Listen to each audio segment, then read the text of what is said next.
Hello students, welcome back to our YouTube channel NV creator.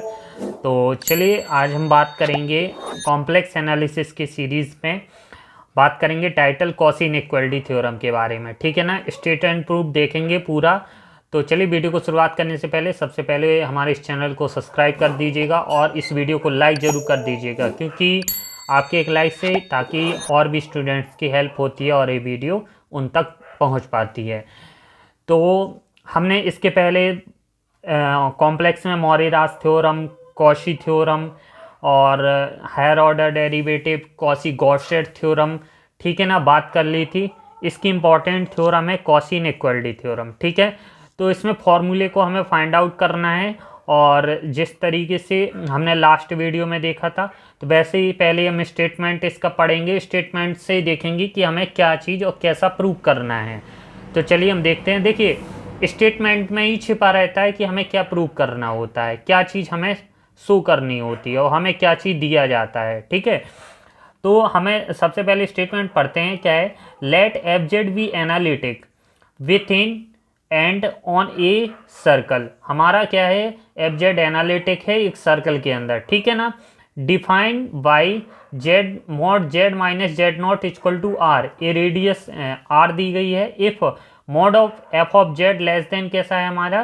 Capital M on C. C यानी क्या है? Circle. तो then हमारा ये फॉर्मूला होता है। फॉर्मूला में जो प्रूव करना है कॉस इनइक्वालिटी का, क्या? Modulus f of n z nought less than equal to factorial n into M upon R to the power n. इसको हमें प्रूव करना है। तो देखिए हमें क्या क्या चीज़ दी गई है।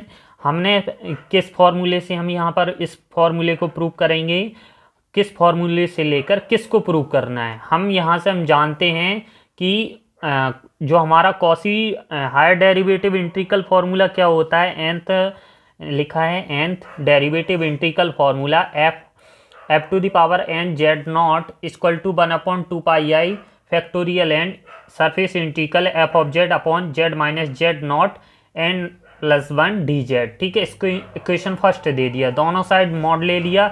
मॉड में आप जानते हो किस तरीके से हमें क्या चीज़ लेनी होती है। ठीक है, तो हमने क्या किया, दोनों साइड मॉड लेने पर दोनों मॉड के अंदर आ गए। यहाँ से मॉड 1/2 पाई है surface integral f of Z Z minus z nought n plus 1 d Z, ये मॉड के अंदर। अब हमें इन सबकी में वैल्यू फाइंड करनी है। ठीक है, देखिए मॉड आई की वैल्यू हमारी 1 होती है। क्यों? आई स्क्वायर इक्वल टू -1 और -1 क्या है हमारे मॉड के अंदर रहता है, तो हमारा क्या है? +1 ही आएगा, तो इसकी वैल्यू क्या होगी? 1 होगी। ठीक है ना। अब है जेड माइनस जेड नॉट, इसको हम r e to the power i theta लेते ही हैं। ठीक है, जब इस साइड जाएगा z naught plus r e to the power i theta. अब क्या है? E to the power i theta को हम क्या लिख सकते हैं? Cos theta plus i sine theta. तो r e to the power i theta बराबर क्या हो जाएगा? R cos theta plus r i sine theta. तो Z mod z minus z not, हम इसका जब मॉड लेंगे तो इसके अंदर भी मॉड हो जाएगा। ठीक है ना, जानते हो आप। तो जब भी मॉड निकालते हैं इसका स्क्वायर आता है कॉस स्क्वायर थीटा प्लस आई स्क्वायर साइन स्क्वायर थीटा। आई स्क्वायर की वैल्यू 1 है, तो cos square sine square theta 1 हो जाएगा। तो आर स्क्वायर इसका जेड, जब इसका तो ये z minus z not equal to r आ गया। अब अब आर की वैल्यू जो हमारी फाइंड आउट हुई है वो हम यहाँ पर यहाँ पर रखेंगे। अब फिर से लिया हमने z equal to z naught plus r e to the power i theta. तो r e to the power i theta, इनको सब में पूरे में मॉड ले लिया। ठीक है ना, इसका हमने क्या किया? 1 बार डेरिवेटिव किया। तो जेड डी जेड, क्यों? हमें डी जेड की वैल्यू चाहिए। जेड नॉट का 0 हो जाएगा। आर आई का आई बाहर मॉड्यूलस ले लिया, आर हमारा कांस्टेंट है e to the power i theta d theta. तो हमारे यहाँ से 1 हो गया और आर इसकी वैल्यू भी हमारी आर का आर लिख दिया और डी थीटा, यानी हम डी जेड की जगह हम क्या लिख सकते हैं? R D theta. तो हमने सीधा सीधा पुटअप किया है फंक्शन में। तो mod f n z nought less than equal to factorial n upon 2 pi into M upon R to the power n plus 1 बाहर ले लिया। अंदर बचा सरफेस इंटीग्रल में ओनली डी जेड। ठीक है ना। अब डी जेड की वैल्यू क्या लिखनी है? आर मॉड के अंदर डी थीटा। सरफेस इंटीग्रल हमारी सर्कल की कहाँ तक जाती है लिमिट? 0 to 2 पाई, जानते ही हो आप। ठीक है, आर को हम बाहर कर लेंगे। तो हम जैसे ही आर बाहर आया तो हमारा यहाँ से आर जैसे ही बाहर आएगा तो आर से आर हमारा कैसा हो जाएगा, कैंसल। अंदर 1 बचेगा, 1 का क्या होता है, थीटा। अब इसका करेंगे थीटा, तो थीटा 0 to 2 पाई, तो 2 पाई माइनस 0 यहाँ क्या बचेगा, 2 pi m upon R to the power n। 2 pi से 2 पाई कैंसिल, तो हमारा क्या बचेगा, factorial n m upon R to the power n। और यही हमें प्रूव करना था, यही होती है हमारी कॉसी इनइक्वालिटी। ठीक है ना।